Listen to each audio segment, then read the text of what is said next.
大家好，早上好。今天纽约外面是冰天雪地，昨天下了大雪。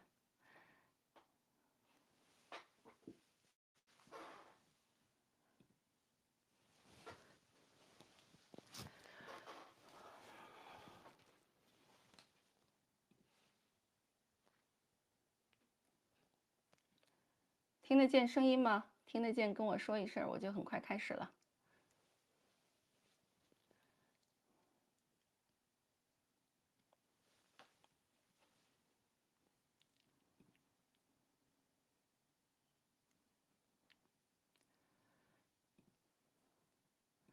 听得见声音吗？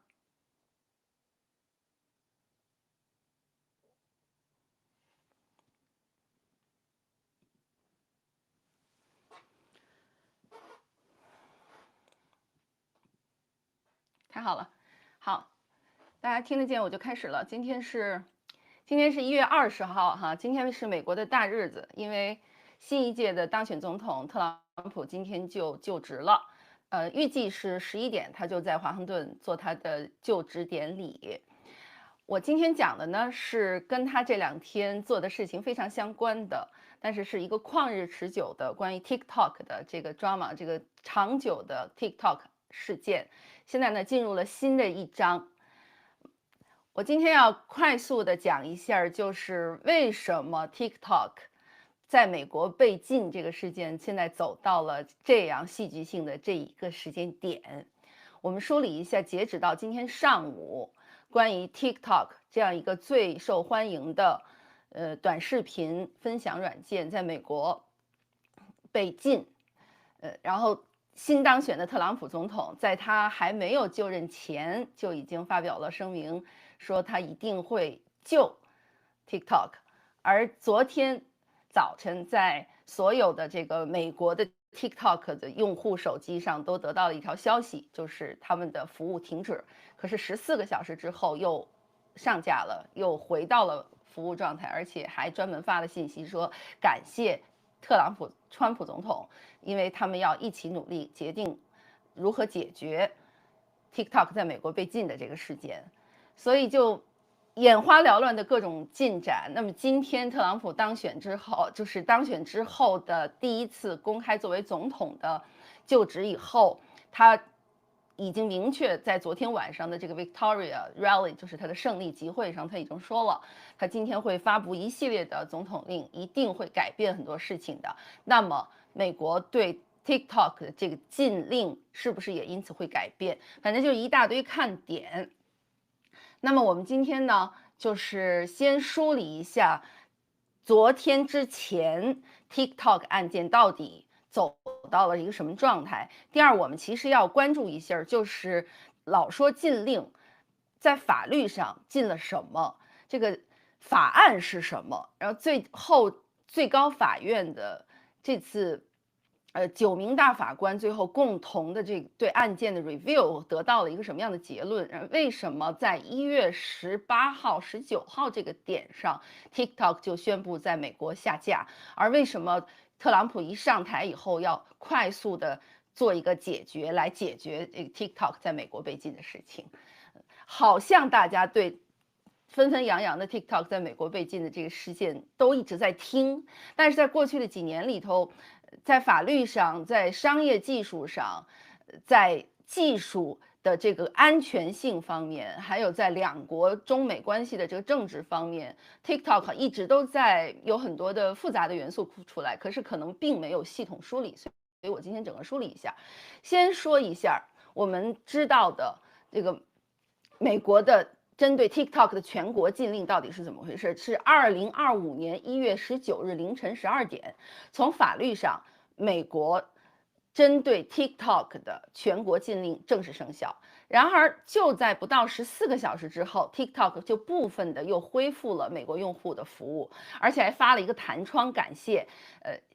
后任总统 Trump 的支持。Trump 随后马上就宣布说，他将签署行政命令来延迟禁令的执行，而且还表示了与 TikTok 母公司，也就是我们都知道的字节跳动要达成新的合作。这个戏剧性的转折点呢，就再次把焦点聚集在了川普身上。那今天他到底会不会按以前的承诺一上来就 save TikTok 呢？怎么 save 呢？我们先看这个禁令在法律上到底是怎么一步一步走到这一天的。我们把时间线稍微往回拉一拉，其实呢，这一波针对 TikTok 的立法和生效是要回到2024年的4月20号。那天呢，美国的众议院以360票赞成、58票反对的压倒性结果通过了反对 TikTok 的这个立法。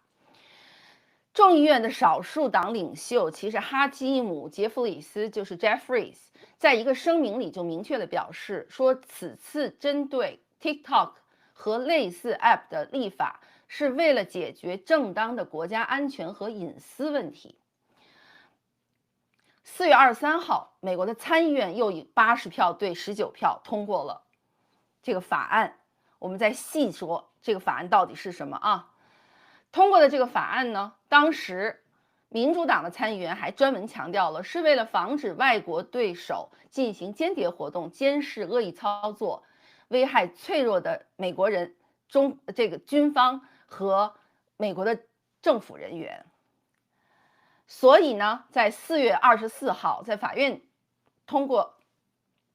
这个参议院通过了法案这个层面之后，当时的美国总统 Joe Biden 就签署了要求 TikTok 出售或禁止的法案。那么现在就来说，老说这个禁止法案它到底是个什么呢？全称是保护美国免受外国对手控制应用法案。那这个法案的目标呢，其实是防止由外国对手控制的应用程序对美国的国家安全造成威胁，特别是涉及敏感数据的收集和应用和滥用。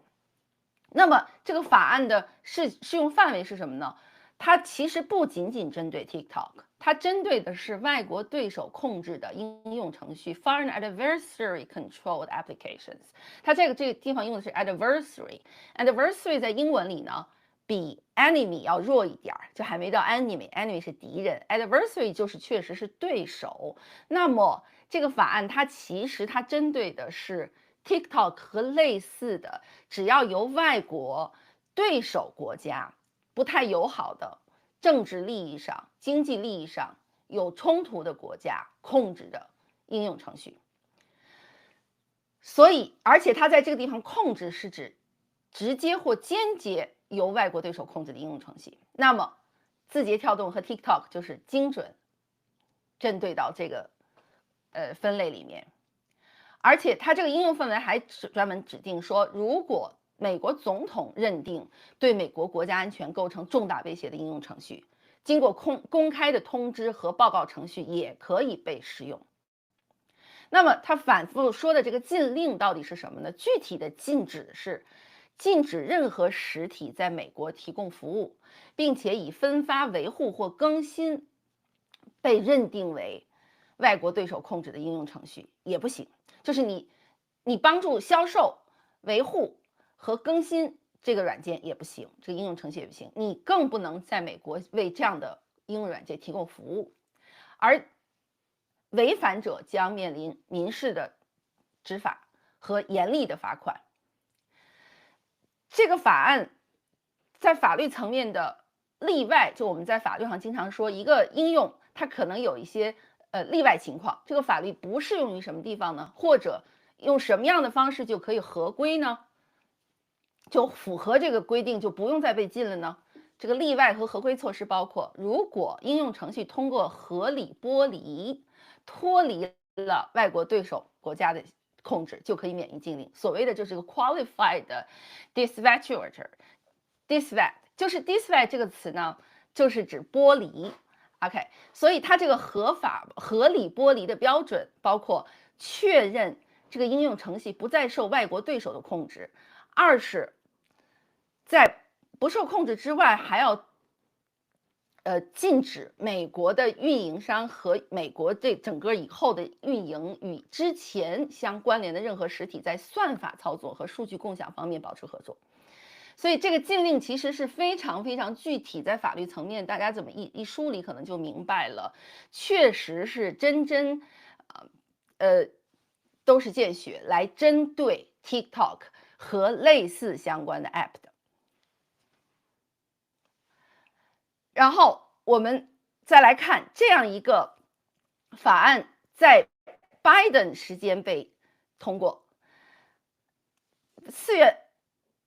24号，当时的总统 Joe Biden 签署了这个或者要求他销售，或者就直接给他禁掉的这个法案之后呢 ，TikTok 马上就回应说，他们已经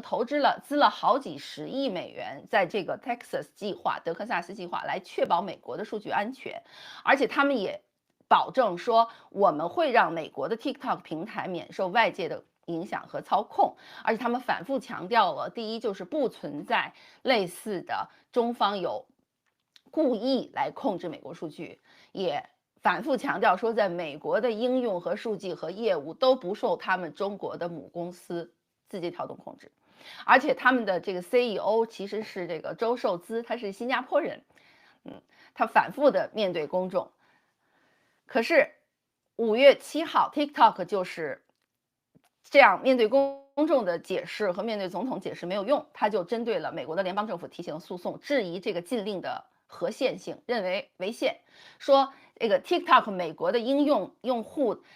的宪法第一修正案权利受到了侵犯。那我们都知道，美国的宪法第一修正案保护的就是公民的绝对的言论自由，所以他们就开始打言论自由牌，说只要你禁我，你就影响我们所有的美国人、美国用户的言论自由。违宪这个事情，在美国这样一个以宪法主导的宪政国家里面是非常大的指控，而且他们都知道，只要是违宪案件，一定会上到最高法院，由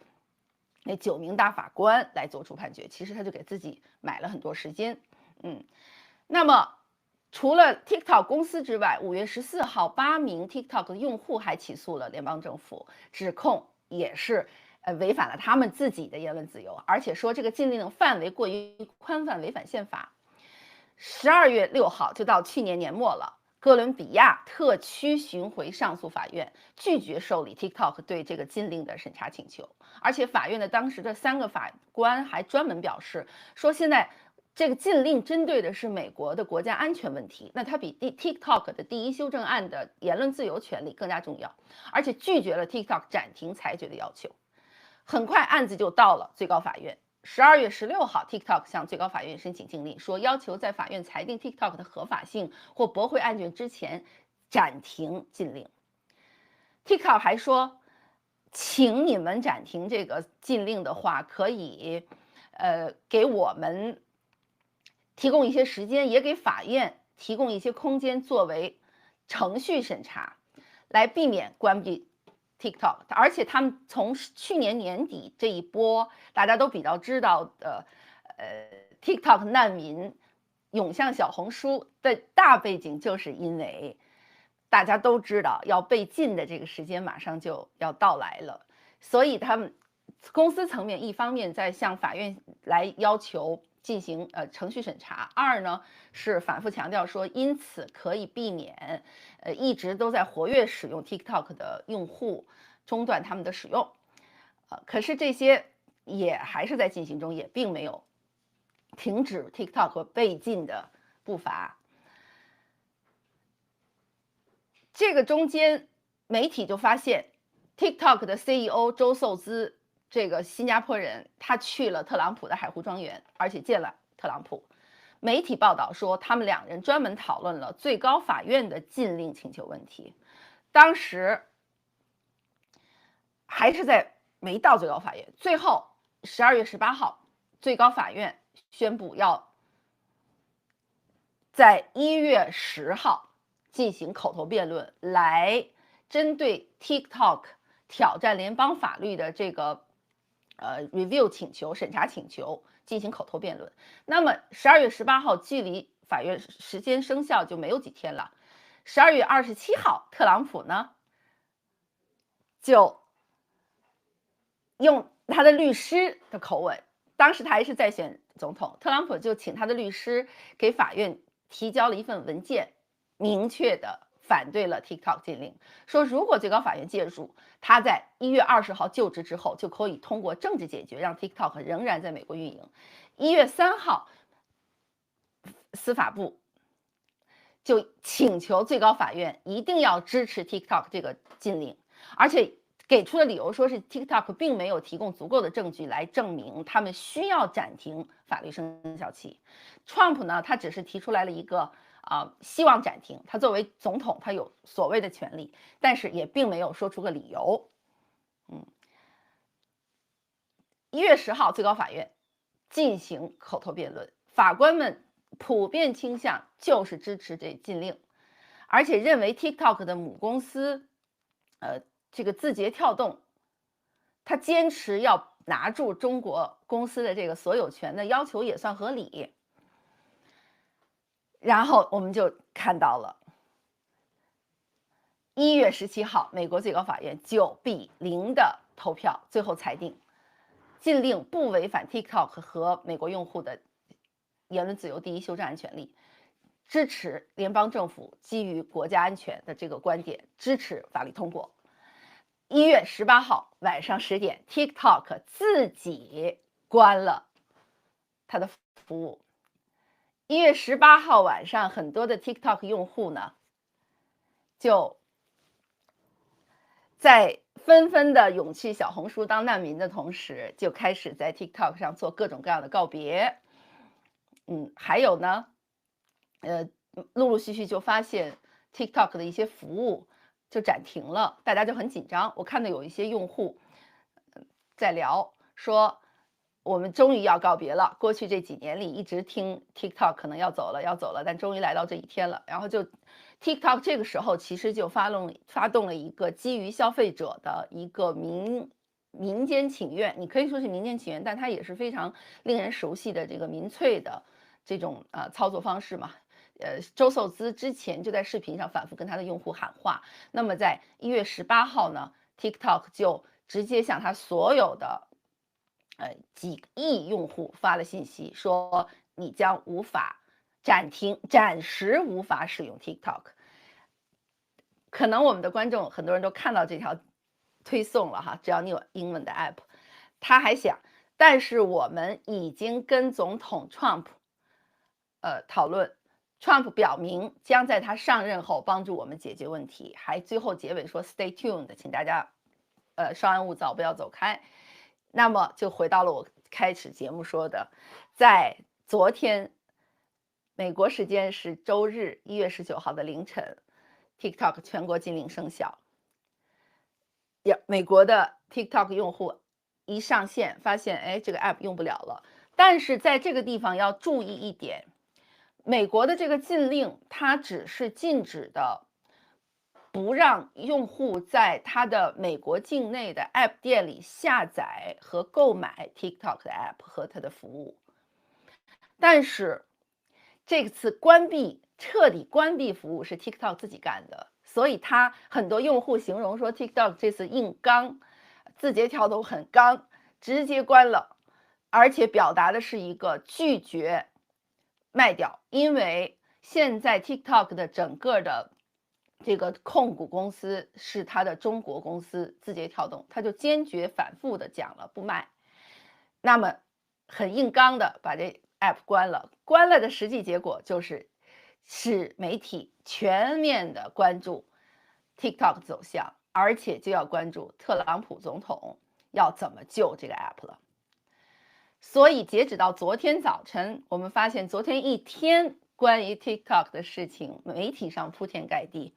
进展也非常的快。早晨7点03分 ，Trump 在他自己的社交平台上，这个 Truth Social 就发了一帖子 ，Save TikTok， 他直接喊。这是离 TikTok 自行关闭服务才7个小时。上午10点。Trump 呢就又专门的宣布了，一定要在他周一今天上任之后签署行政命令，延迟禁令。下午1点50分 ，TikTok 就有部分的恢复了美国的用户的服务，还发了一个弹窗消息，欢迎回来 ，Welcome back。也就是说，这些 TikTok 的美国用户只哭了10几个小时就又回来了。很多人的这个告别仪式刚放上去又显示的好像又回来了，可是很多人也表示，因为前途未卜，大家也不知道还能在 TikTok 上待多久。好，那我们就说了这些时间线，我们现在的观众也越来越多了，我们就来聊川普要干什么和怎么救 TikTok， 接下来会发生什么？媒体已经专门报道了 TikTok 的 CEO 周受资，他收到了川普的就职典礼的邀请函，而且他会坐在贵宾席上。而且美国的多家媒体已经确认了，虽然今天因为天气严寒哈，因为我外面大雪皑，我相信华盛顿特区也肯定是非常非常冷，零下10几度。所以他们的这就职典礼呢，改进了国会山的内部，就是室内进行这个就职典礼了。就这样的话，在有限的观众席上，周受资作为 TikTok 的 CEO 会和 Elon Musk 和 Apple 的 CEO Tim Cook 和 Bill Gates，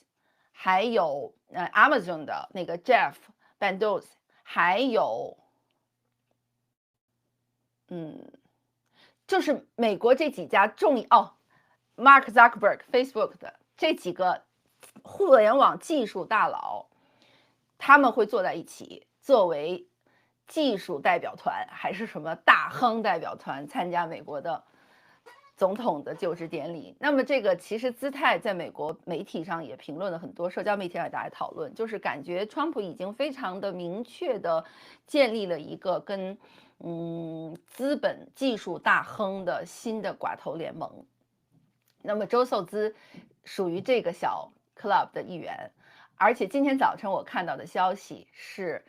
前天已经到达华盛顿，要准备参加川普就职典礼的中国国家副主席韩正，受习近平的委托，也已经到了华盛顿。那么今天早晨的新闻就是，韩正昨天在华盛顿见了2个人，一个是他的这个美方的对等领导，就是 Vance 美国副总统，他们会见了，他们聊的只是国家安全层面的芬太尼，还有其他方面的一些合作。韩正还见了马斯克。那么马斯克现在在整个这个案子里的作用就也很大了，我们一会儿按下再表。马斯克和韩正开会的时候，还专门聊了 TikTok。昨天下午 CNN 还报了说这个 TikTok 的 CEO 周受资，其实他还去参加了 Trump 举行的这个 Victory Rally。这个胜利集会呢，就是 Trump 在就职前面跟他的粉丝、跟他的支持者自己先搞的党内的这么一个大联欢。我昨天晚上看了一会儿，实话说，有效信息不少，也不是特别多。主要川普总统特别善于的提供的是情绪价值哈，反复的说我们要改变，我们要改变。他在会上，他的那次集会，昨天晚上的集会，他还专门又讲了，说有人跟我说让我不要一下子签那么多禁令，让我留着点儿。I don't give a shit， 就类似这样的话哈，我忘了他表达方式怎么说的了，我学不会川普说话。但是他说了，我明天一上任会签一大堆命令的，我为什么不签？我1天之内能签完的，我才不留到一周去呢，我会签。所以又再次加强了大家对川普上了任，针对 TikTok 要采取什么样的挽救手段的这个期待与好奇。但其实我们看川普能怎么救呢？刚才这个法案已经说了，保护美国免受外国对手控制应用法案。这个法案要知道是在最高法院层面已经通过了违宪审查，是没有违宪的嫌疑的。而在众议院、参议院议会层面的投票是 bipartisan， 什么意思？就是它不分共和党和民主党的这个党派差异的，是2党的共识。所以这样一个由议会已经投票通过的一个法案，能不能被总统的这个任何行政命令来 reverse 来再推翻呢？二就是现在 TikTok 的这个核心争议是，到底是国家安全问题还是言论自由问题？两派有很多的争论，这些东西都是相对明确的。不明确的是，川普他为什么要救和他的营救方案能有哪些？我们先来说，川普他为什么要救 TikTok？那么就是另一个问题，就是 TikTok 和川普之间的这种反反复复的互动和联络。川普之前是挑起在美国禁止 TikTok 的总统，但是他中间态度转变，又开始公开支持 TikTok， 然后现在就到了这一点，当上总统，第二次当上总统的第一件事要救 TikTok。我们现在来看 TikTok 和川普的关系演变。TikTok 怎么引发了要被禁的这事儿呢？纯粹都是川普。2020年6月有一个防弹少年团事件，不展开细讲了，大家自己去搜索一下。川普呢，因为这个事件的公共争议，就明确表示要对 TikTok 采取行动。他给的理由是 TikTok 这样一个中国人的软件威胁美国的国家安全。他说 It's bad, it's bad, it's really bad. We need to do something. We need to look at this. 这都是媒体上反复出来的画面。因为川普这样一个总统表态，使 TikTok 成为舆论焦点，也为后续禁令埋下伏笔。是川普先公开对公众、对媒体说 "We need to do something"， 我们要收拾一下 TikTok 了。可是他突然态度转变是在2024年3月，就是3年多，快4年之后，已经在讨论要做当新的总统的这个参选了。他的态度突然转变，美国媒体报道呢，这个转变发生在他跟 TikTok 的主要投资者，美国的亿万富翁 Jeff Yazz 杰夫·雅斯，他跟这个亿万富翁 Jeff Yazz 见了个面，聊了天儿以后，他突然态度变了，所以外面就开始有传言说 Trump 是不是获得了来自 TikTok 投资方的收买。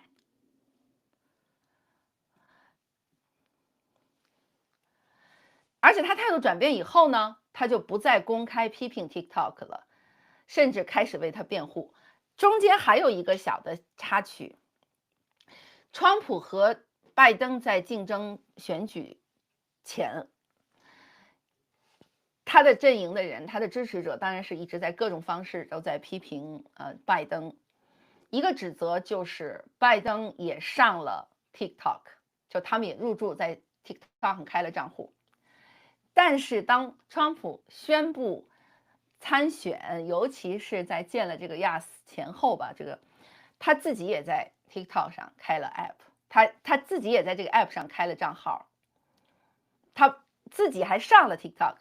他也不再公开批评，甚至开始为 TikTok 说好话。态度转变之后，他就公开表示要支持，而且多次在司法程序上表达了立场。刚才我们说了，去年12月16号 ，TikTok 的 CEO 周受资直接去了 Trump 有名的这个佛罗里达的海湖庄园会面，然后 Trump 就明确要表示要拯救。现在 TikTok 的稻草就是 Trump， 因为他承诺在就职之后要利用总统的行政权力，将禁令生效期延后90天。这个球现在踢到了川普的脚下，可是呢，不管怎么样呢，在川普在竞选和当选和现在在保护他的这个支持者的受欢迎率的过程中间 ，TikTok 其实把他的1亿多用户其实都送给了 Trump， 把 Trump 形容成了一个维护言论自由、关注 TikTok 用户利益的 TikTok 英雄。所以 Trump 现在变成了拯救 TikTok 的大英雄，可是之前是他最先扯起来要禁掉 TikTok 的。我们再说另一个层面，就是为什么美国一定要禁掉？再说一下，刚才我已经说过了，其实 TikTok 的禁令背后呢是技术、商业和国家安全的多重考量。唯一分析 TikTok 不对的点，其实是 YouTube 上很多中文 YouTuber 或者一些中文时评人的所谓左右分叉、左右立场。大家只要搜索一下，就会发现，在美国的公开的，不管是媒体采访还是网络讨论，对于 TikTok 的反对和支持是超越党派之争的。所以我看有很多 YouTuber 在那说啊，看多少左派，反对禁止 TikTok，还有很多民主党的人是坚决支持禁掉 TikTok 的，比如说佩洛西。佩洛西是坚定反共的，他曾经担任过国会议长哈，所以当然他的态度就是根本超越了党派和左右，就是认为 TikTok 威胁国家安全，一个被中国公司全资拥有的，不叫全资拥有，大部分控股的总部在中国的这样一个公司是危害国家安全的。所以这一派的态度非常清楚，就是说国家安全的风险非常严重，而这个风险担心呢，也被美国政府所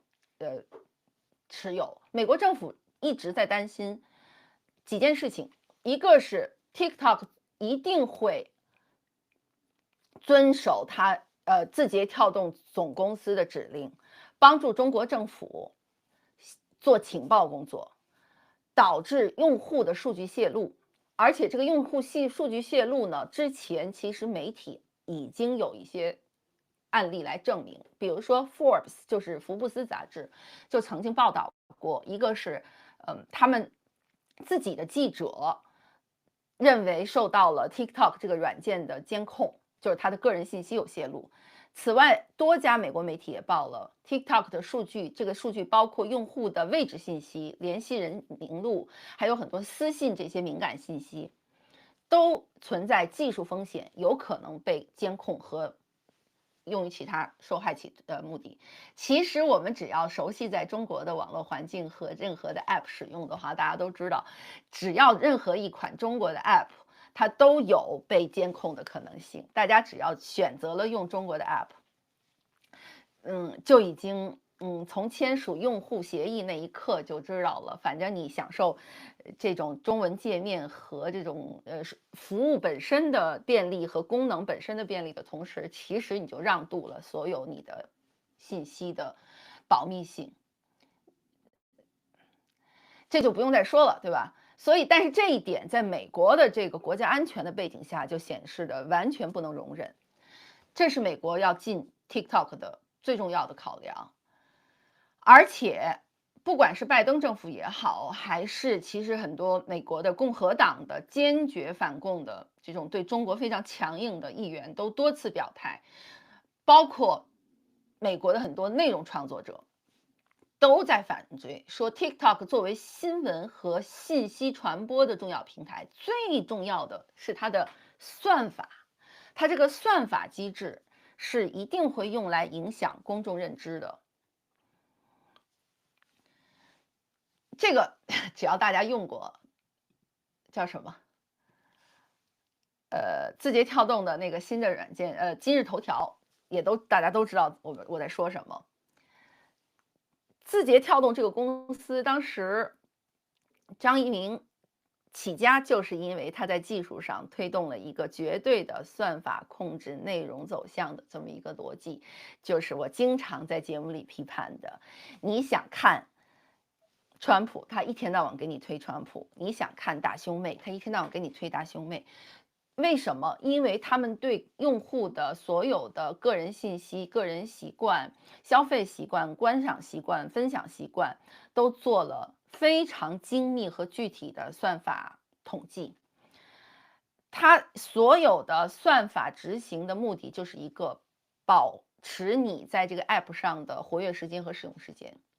把你变成这个 App 的奴隶，让你上瘾。那么从商业操作上，一个让用户上瘾的产品是个好产品，但是如果这样一个产品在美国被大量的年轻人使用，PUEW 研究中心有过调查，60%的年轻人美国的60%的年轻人都使用 TikTok 来接受资讯和做他们基本的这个社交，所以它不光是信息让渡的这个问题，因为很多用户经常会说啊，我愿意用这个 app， 我也没什么隐私，我也没什么秘密，我不怕分享。可是从国家和公共舆论层面，就有一个担心，就是如果这么大规模的这个 app 在年轻人或者美国普通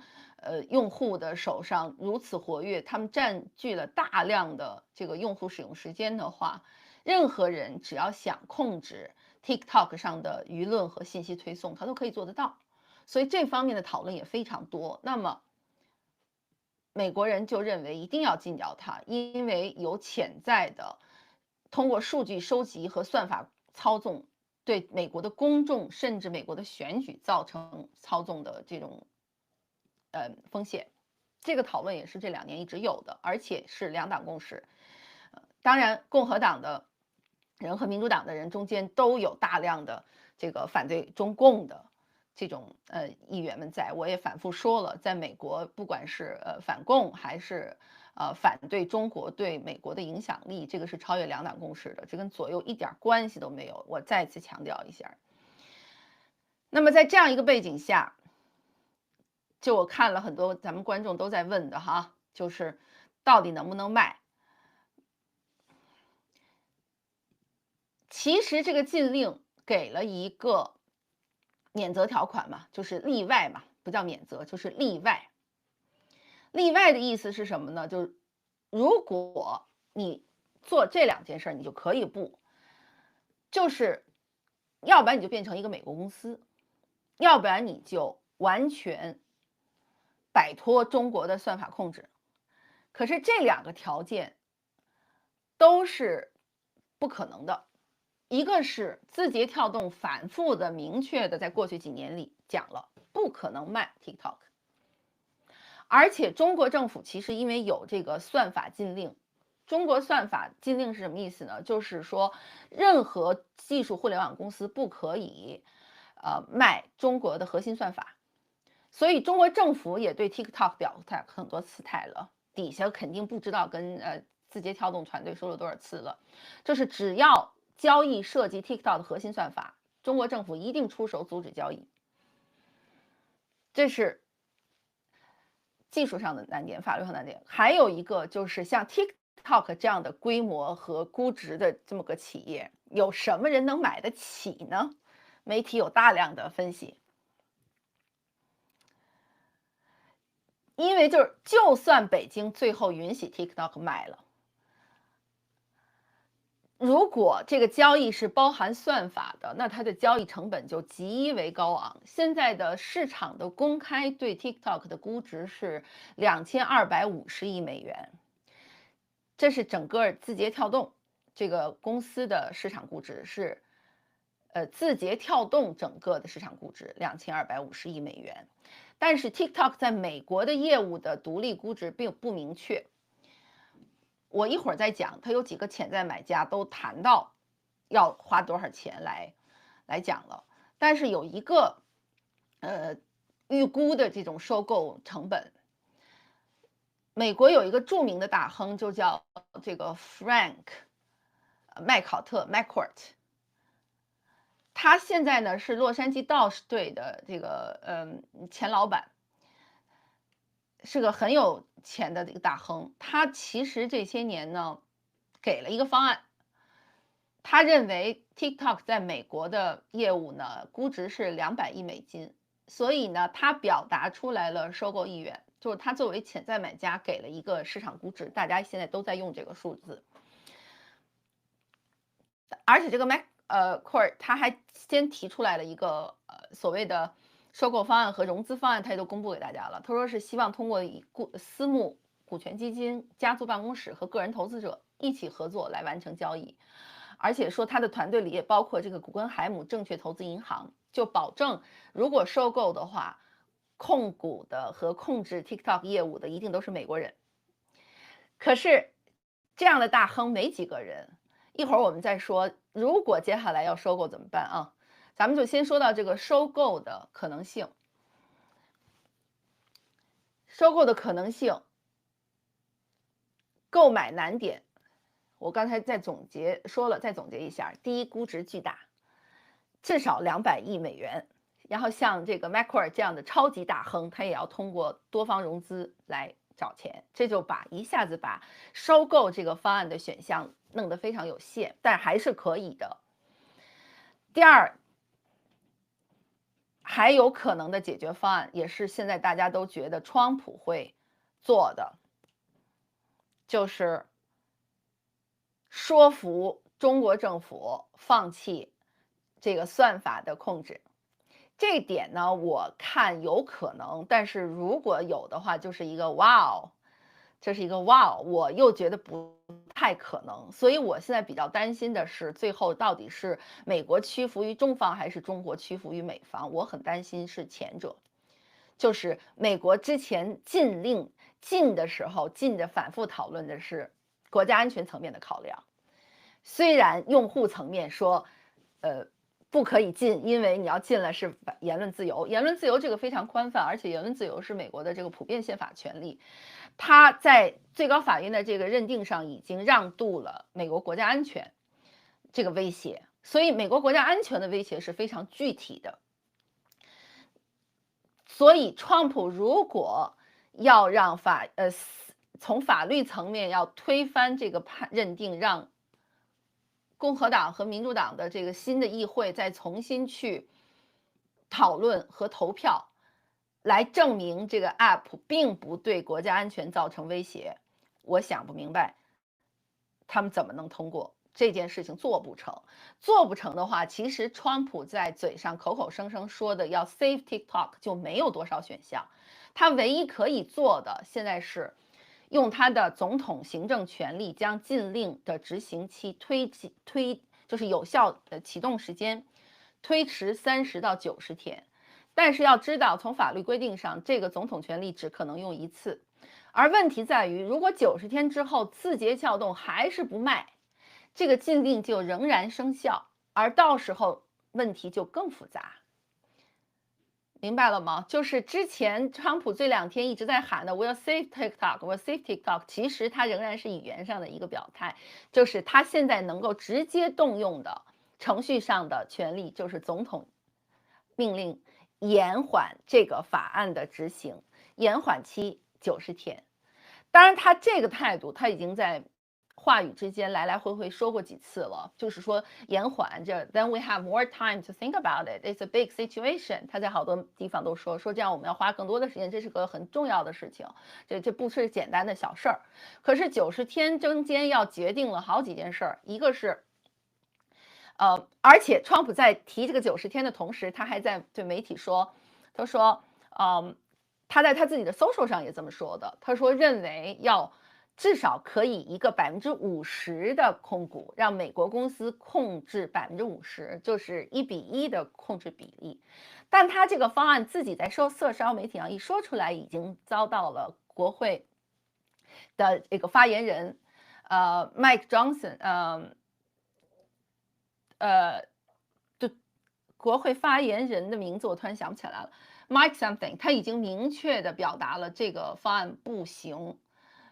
说如果 TikTok 要卖，必须完全卖给美国人，必须完全跟中方关系剥离，它必须是 all convert，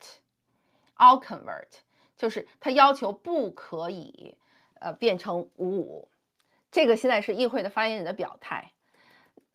我来给大家确认一下这议会发言人的名字。我刚才突然一下子 ，Johnson， yes，Mike Johnson。现在大家只要去搜索一下，就会发现 Mike Johnson 昨天在 NBC 电视上有一个电视采访，就叫 Meet the Congress，Meet the Press。在这个 Meet the Press 这个 NBC 的节目上，Mike Johnson 明确的说 ，We will enforce the law on TikTok ban。我们一定会最终执行这个禁令的，而且他说不接受侮辱，一定要完全剥离，一定要确保 TikTok 成为一个全美国的公司。所以，Trump 给出来的一个50%的收购方案，现在 Mike Johnson 自己也不同意。那么川普还能怎么办呢？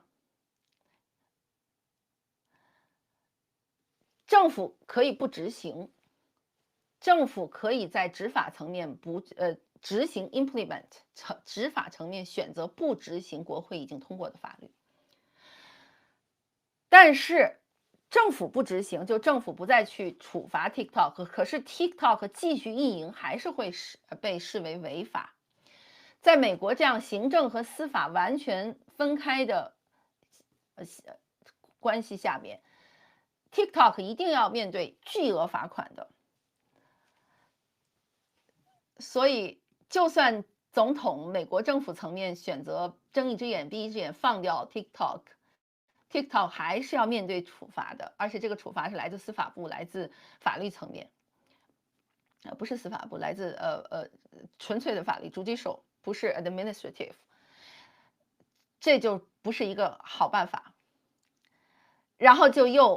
第4个选项是国会重新投票撤销禁令。刚才我说了，因为这是一个 bipartisan， 是完全超越两党的，我们不认为川普能够说服国会重新投票，重新投票的可能性微乎其微。第5种可能性就是其他的司法途径，川普有可能通过其他的法律途径试图解决问题，但是具体怎么做不明朗。我之前做过一个研究，学术研究，而且是跟我的一些宪法学者的朋友讨论的，就是一个问题，就是美国总统作为世界上最有权力的行政长官，他到底有哪些权利是被当时的立宪的宪法规定不明确，但他其实如果他有足够好的律师去爬书法律规定，他能够变现的一些总统权利。结论是，美国总统的权力非常非常巨大。如果他想在司法和立法层面去做一些 fundamental change，he can do it。这个也是为什么上一次川普上台的时候，有大量的反对川普的人就提出来了，一个不受权力限制的总统，如果他的目标是去搅乱现状和破坏一些美国的宪政原则的话，他是做得到的，表达了非常巨大的担忧。所以现在这个川普在法律层面他要实现哪些解决方案，他要干什么不知道。还有一个就是我们再具体说一下，假设这2种方案折中，中国的法律今天立明天可以出例外，大家都知道，因为中国的这个立法、行政、司法3权都不分立嘛，都在党手里。那么现在习近平最新的消息，川普 CBS 的新闻，川普在周6跟习近平的通话中间专门讨论了 TikTok 的事件，用的词是 "We will work together", "We will work on that together"， 就是川普已经跟习近平通话了，要共同来解决 TikTok 的问题。那么如果习现在要在其他的问题上做交易和跟川普有所合作，来实现他的一些目标的话，我认为他是可以放掉字节跳动的，他也可以放掉所谓的信息安全这些信息控制这些东西。之前有很多讨论，字节跳动这样一个中国的名牌公司，让他挣钱也是共产党一句话，不让他挣钱也是共产党一句话。所以字节跳动这次表现的其实是很刚的，他们作为商业公司，他已经尽了全力在司法、行政、公共 lobby 层面，包括政府公关，你看他现在都进了川普了，他在各个层面进了川普的 club 了，他在各个层面他已经尽了全力了。但是它不管怎么样，它成也是一个中国公司，败也是一个中国公司。如果它是一个中国公司，而在这时候两国元首为了一些其他的目的要放掉字节跳动的话，甚至我认为可以出现就是中国让它卖。可是中国让它卖，就是习近平送给川普一张牌，送给川普一个礼物，这个礼物不会是白送的，那就一定川普要在其他的事情给习近平好处和面子，达成一个两国领导人友好的态度、友好的姿态。这个我把话放在这儿，我们来看会不会成为这个可能。因为我刚才说的那几个僵局都是在立法、法规、政策层面的，但是如果法律让渡于人的意志，法治变成人治的话，所有的法律、所有的规则全可以放掉。所以，我认为最有可能的是，川普建议一个购买方案，找几个能出钱的大亨聊一下，先表达一个竞标意愿，然后中国那边退一步，中国要求字节跳动卖，可是卖什么，卖到哪儿？因为我们刚才说了，中国在算法上是严令所有的中国公司不可以卖算法的，核心算法是中国所谓的核心技术。字节跳动自己起家的本事也是算法，那么现在卖不卖算法，就之前字节跳动刚了2、3年的这个不卖，有可能被打破。俩元首一聊天半个小时能把事儿解决，什么商业法律规则都不是事儿。可是如果只卖50%，来自美国这个共和党、民主党两党的对于国家安全的这种强硬态度，还有对于中共的严密的反抗和遏制态度，是一定会引发美国这边的大反弹的。那么就变成了美国国内的一个讨论。我快速说一下美国国内的讨论。其实，刚才我说了，它是超越两党的，就是2个核心问题：国家安全问题和言论自由问题。国家安全问题呢，又可以细化成，数据泄露，中国公司对美国用户的数据 mining， 就是数据扫描和数据分析，舆论操控。还有就是商业不对等，商业不对等这个话之前不太聊，这2天昨天马斯克自己在 Twitter 上转发了他原来自己写的一个 Twitter， 他的态度跟川普一模一样，他说我反对禁止 TikTok， 我认为这是对言论自由的伤害，他一直这么说哈，他要的是绝对言论自由。他第2句话又说，如果美国如果美国不禁 TikTok， 他前提是我反对美国禁止 TikTok， 美国不禁 TikTok， 中国就不应该禁 X， 否则就是 unbalance， 就是不平衡的。他就把这个市场准入这件事儿又给拿出来了。马斯克变成了一个事实上的影子总统之后，其实他的很多态度都影响着川普在一些争议问题上的态度。之前的这个多样性问题、平等多样性的问题，他已经这个 H1B 的移民签证的问题，他已经跟川普的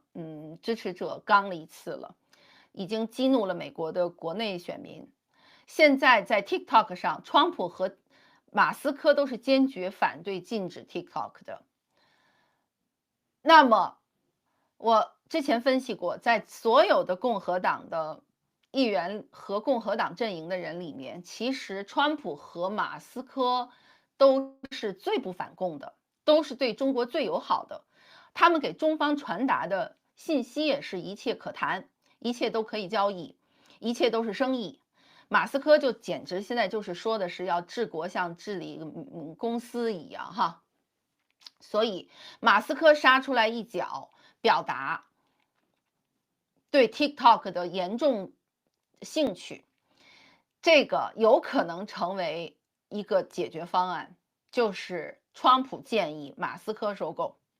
那么问题就是马斯克有没有这么多钱？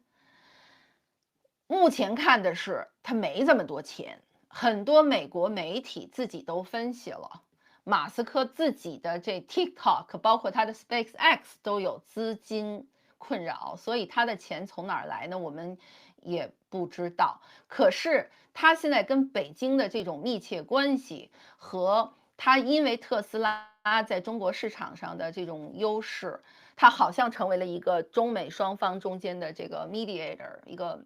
调停人。那么马斯克在昨天发一个关于 TikTok 和 X 的讨论，也有很多人在分析，会不会这个当然这脑洞开的有点大，路线有点绕哈，会不会是习近平和川普形成一个共识，部分剥离字节跳动，然后让 X 进入中国呢？这个可是动了共产党的在中国的言论控制的底牌了。那么就有前一段时间又有一些讨论，说中国有可能要解禁 VPN，解禁防火墙，要拆掉防火墙。这两个讨论我是坚决不信的。我认为言论控制是中国中共执行它所有的现行制度中间最重要的一个工具，我不认为它会。所以我们到这儿就可以收尾了。现在我们要看到的事情，有可能还有一个选项哦。刚才说了，除了马斯克之外，还有哪些现有的潜在买家？我之前说了，一个是道奇队的前老板弗兰克·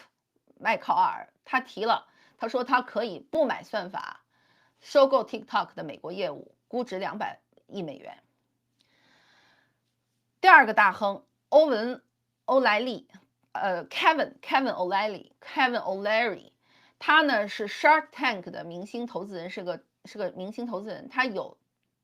也是迈克尔团队的一个潜在投资人之一。他也表达了要保护数据安全和用户隐私，所以他说他买是为了保护美国人的隐私。第二个大亨，媒体总结出来第三个叫这个 Perplexity AI， 是一个人工智能的startup， 一个初创公司。这个公司专注是搜索技术和用户隐私的用户数据隐私保护的。这个公司提了一个方案，就是建立一个新实体，然后用这个新公司跟美国的 TikTok 业务合并，但是也不买算法。还有之前媒体都有报道的，其实在2020年，像微软曾经参与过对 TikTok 的竞购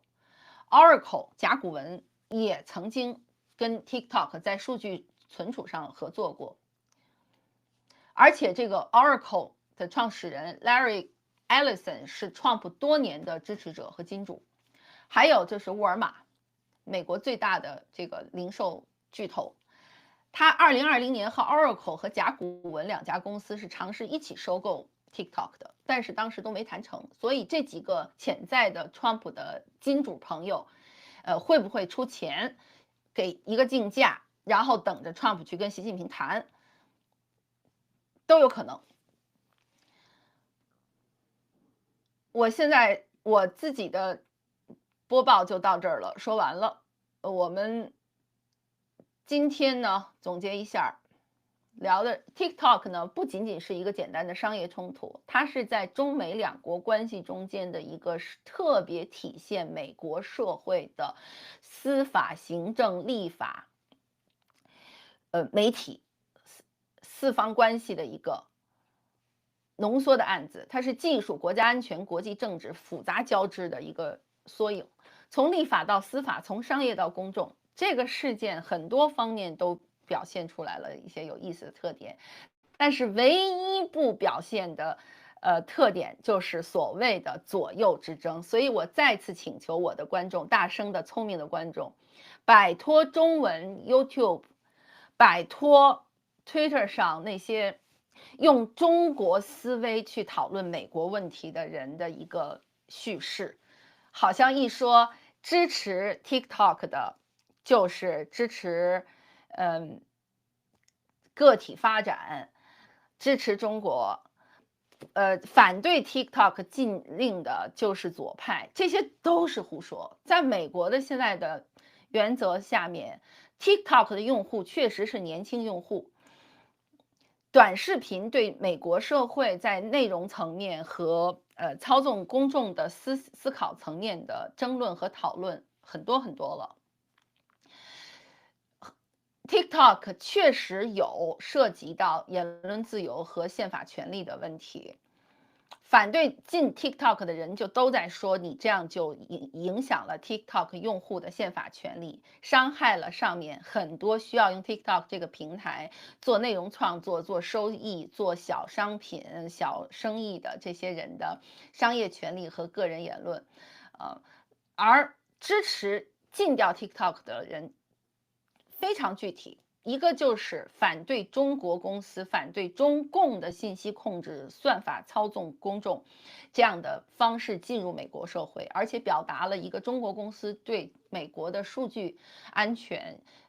用户操纵、舆论操纵和整个技术创新方面的全面担忧。所以这是一个超越两党的讨论。现在，川普和马斯克加入了2个新的变量，就是总统权力、行政权力过大和总统的想法，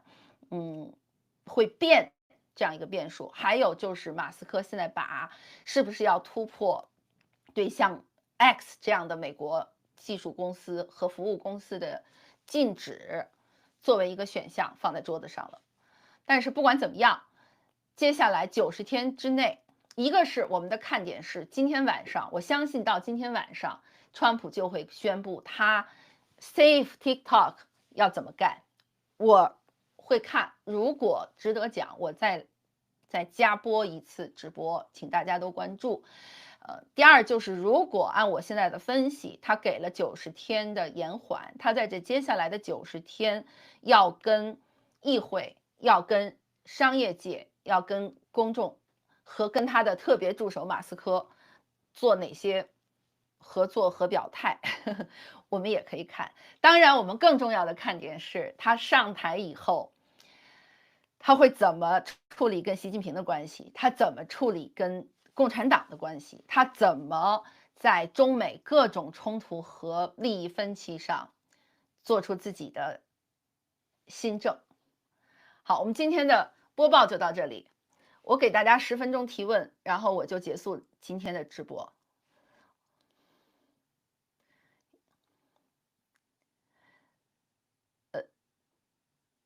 想听听我从上到下捋几个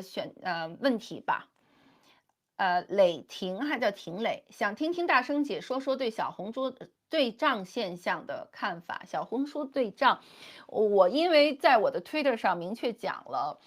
我有小红书的 app， 但我很少用，因为我不喜欢它上面虚假的那种岁月静好和那个不谙世事、不谙时政、不讨论政治的气氛。你们看我这么一个天天讨论时政的人，你让我去小红书上那个假装岁月静好，我不舒服。虽然我其实也喜欢吃喝玩乐，我也关心每天我的鸡蛋花多少钱，牛奶花多少钱，我的房租水电是多少钱，但是我不太用小红书，所以我为什么没有讲小红书呢？我知道小红书的对账现象，简单讲就是。美国人和中国人在小红书上，因为TikTok 被禁了嘛，快被禁了，所以 TikTok 难民都跑去小红书了。然后尤其是很多是个人的那种健身啊、消费啊、音乐呀、这些不涉及时政的这些内容创作者，都在小红书上跟中国人开创了一个非常友好的中美交流的蜜月期，是吧？这个幻象哈。但这2天我看好像是说，已经小红书找到了办法把 IP 分离，就其实跟微信处理海外用户的方式一样的，就是你用境外手机号码来注册的话，你就只能跟你境外的用户玩耍，你的朋友圈你的美国朋友能看见，北京朋友看不见，这是微信做法。我相信小红书在技术上也能这么干。所以这2天我已经看有消息了，说是好像是美国的 IP 已经只能看美国的东西了。那如果不是这样情况的话，就是美国人还可以跟中国人好好聊天，聊柴米油盐酱醋茶的话，我认为从公开层面，大家怎么沟通都是好的呀。就是我看到一个数据，好像说美国人均家庭收入是8万美金，差不多跟我看到的样子差不多。中国的人均 GDP 是8万美金，中国的人均 GDP 是1万多美金，但是说好像8万美金和1万美金的两国人也高高兴兴的对账，而且中国人还对出了民族感和自豪感，是吧？我觉得只要基于事实层面的对账，都挺好的。对账有朋友看有一个叫点对账，不懂哈。对账就是我鸡蛋卖，美国的鸡蛋现在多少钱啊？6刀一沓儿，或者去 Costco 买便宜鸡蛋，10几美金3沓儿。然后中国人说我们鸡蛋7人民币一斤，一斤是9个吧？一对中国鸡蛋便宜。然后再比较房租，美国人说我在纽约租一个 studio 4000美金，在郊区租一个2000美金。然后中国人说我在北京租一间房3000人民币，450美金，一比较又是中国房子也便宜，这就叫对账。我觉得中国人如果对产生民族自豪感、幸福感，挺好的，让大家开心一点儿，觉得自己还没那么惨，这不挺好的吗？只要可以长期的、不受审查的互相交流信息，不要只交流生活信息，交流一些思想。比如说，我特希望他们能聊聊，那个各自对自己领导人的看法。我挺期待这些的，我不知道能不能做到。所以我觉得中美的不受权力控制的民间交流永远都应该有，而且应该做得越多越好。信息的开放就要不受控制，要不受边界，全面的开放。我不认为这件事儿能实现。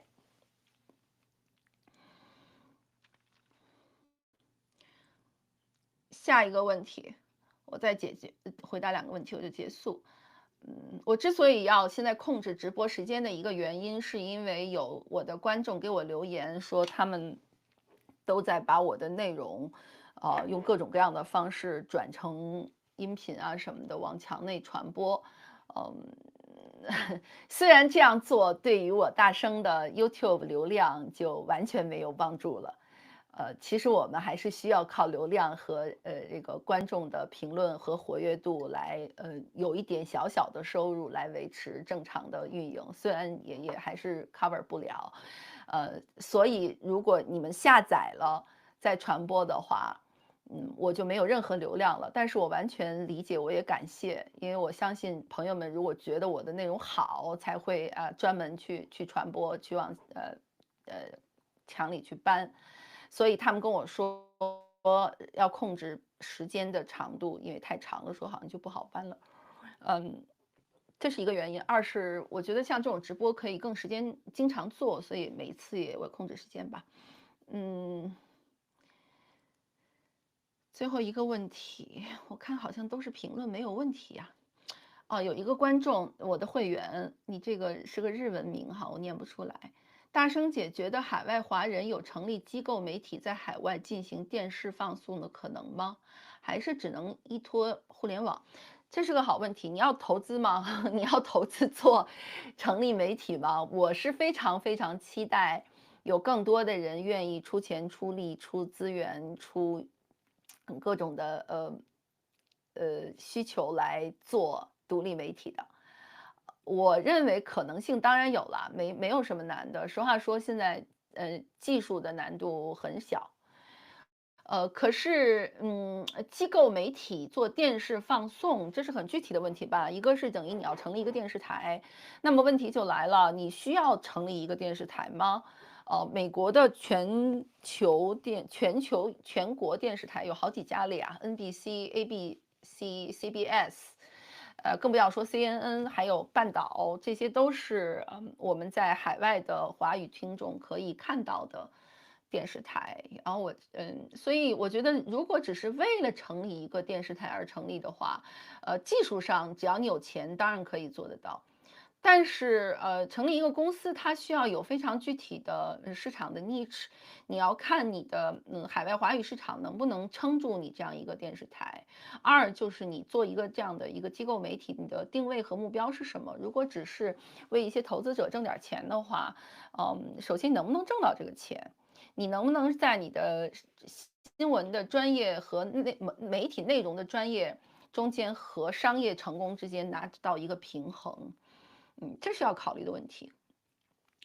George G，我为什么时候聊聊川普公婆发民音币割韭菜这个事儿？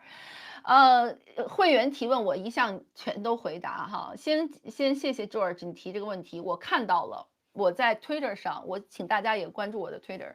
我 Twitter 是双语发言，有说中文，有说英文，不一定都是重复的，有的时候是我两种思维分别说的。我昨天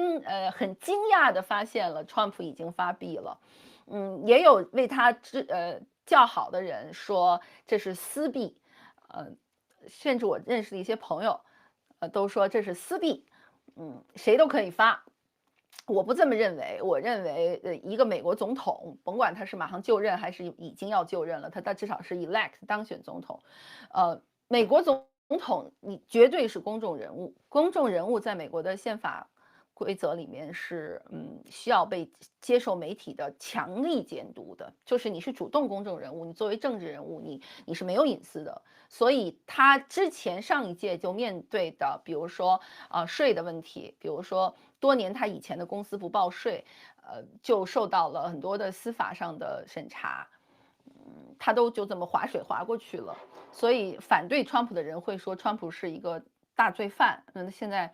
被反对者认为大罪犯的人也被美国50%几的人给选上来当总统，这给美国的现实是提出很大挑战。我也看到他早晨发了川普币，大涨，有媒体分析他就自己成为了身价最高的世界富翁之100%排名20几名吧。那么他的这些收入要不要公开？要不要申报？要不要向公众汇报？而且他倒是好像规定3年之内不许卖吧，所以到底是他割韭菜还是发币公司割韭菜？对不起，因为这个民币的事情我不懂，所以我不能多说。我只是从公众人物和信息公开和对总统的财务要有一个审查和监督这个角度哈，我认为我也期待美国从司法界到媒体都要盯住了总统的钱包，不仅仅是盯住川普总统的钱包，每一个总统的钱包都应该盯住了，因为你是在为民众服务，你不是开私人公司的老板。美国不是一个私企，美国是一个民主自由的宪法国家。他当大亨的时候，他怎么挣钱是他的自由，但是他做了总统，他有了巨大的公权力之后，他的钱怎么来的，他必须向公众汇报和公开。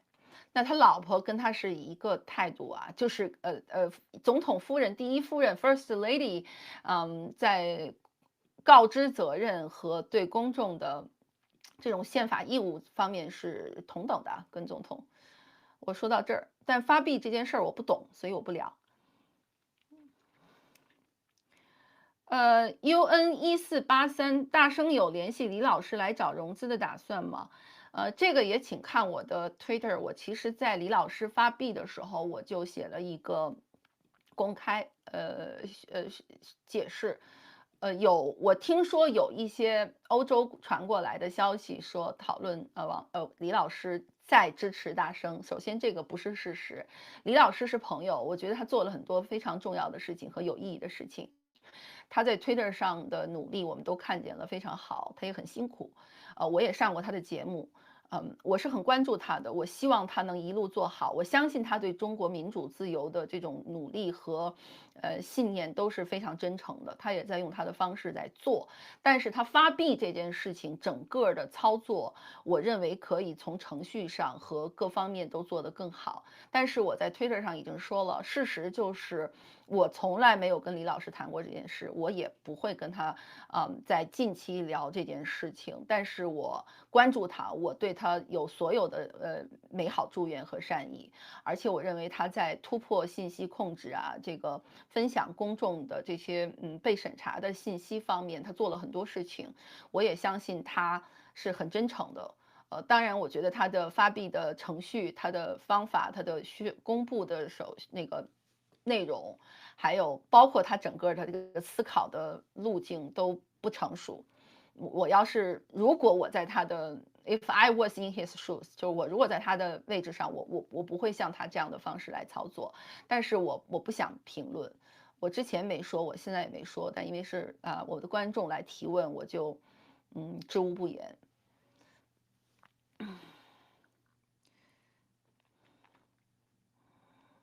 嗯，最后一个问题，峰哥亡命天涯，我知道你在观众这个经常是我的热心观众哈，谢谢你。我也知道你在我的节目底下评论了好几次了，就特别希望我讲讲我的背景。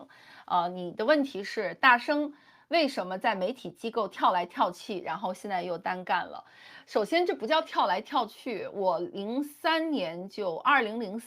就入行做记者了，那时候大学还没毕业。20多年我换了几家媒体，这不算跳来跳去吧？我已经挺忠诚的，我是一个很长情的人。比如说我到现在跟我第一份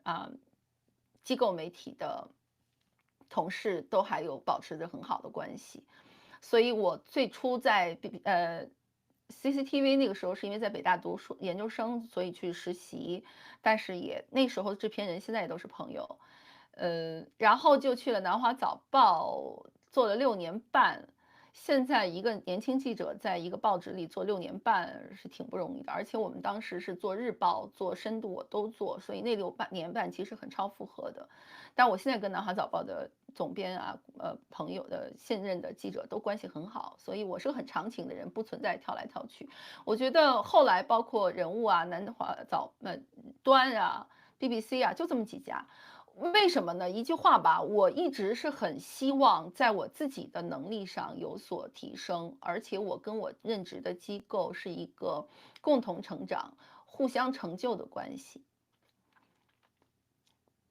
互相成就的意思就是说，我在一个机构，我会用我的权利去，产生好的内容。不管我是做编辑还是做记者，做记者我就贡献一些好的故事，做编辑我就能够带出来一个好的团队，然后让这个机构因为有我的存在，在中国问题上更深入了解，在中国报道上能够有所突破，甚至得一些奖。那么我第二条努力的方向就是我一直比较看技术的发展和媒体在整个社会前进的过程中能够做什么。当然具体的转东家离职，这个大家这都是机会到那儿了，时间到那儿了，自己的个人的选择到那儿了，就往前走。但我挺幸运的，就是我一直都在好的媒体里面在长本事，而且我也一直在把我自己像一个队伍一样培训。我们媒体里老有句话，就是一个人也要是一个队伍，所以我先自己变成一个战士，然后我努力带出来一个团队。当我觉得机构媒体没办法实现我对媒体行业的一些创新，和我在具体的，比如说中国市场应该怎么做，全球华人应该怎么发展媒体方面，如果我发现我所供职的机构不能实现我的愿望的话，那我离开也很自然吧。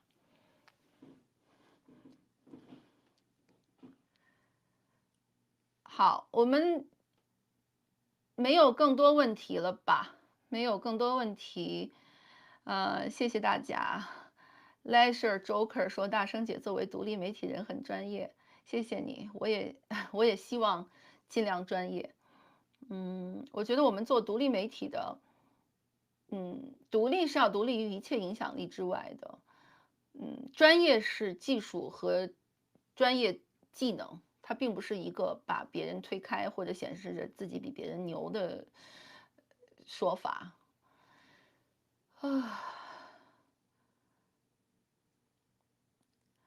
今天的问题就到这儿吧。好，今天的直播就到这儿，谢谢大家，请大家接下来一个是从新闻层面，我们一起会看美国的。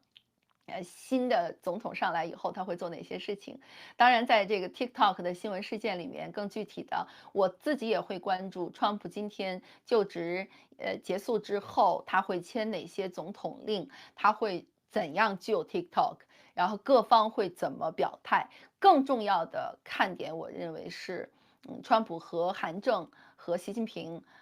会聊哪些事情，中美关系会往哪些走，并不是因为我们只关注两国关系，是因为在这样的大潮流中，每个个体的利益和每个个体的发展方向都可能因此受到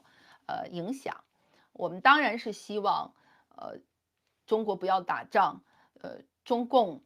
这样一个制度要变成一个民主自由的制度。那我所有的节目其实聊海外媒体看中国都是这个目的，就是我们看到一个更广阔的全球视野下的中国和中国问题。好，今天就到这里，谢谢大家，希望大家今天早安、午安、晚安，我们保暖。美国这两天非常冷，谢谢大家，今天的直播就到这里，拜拜。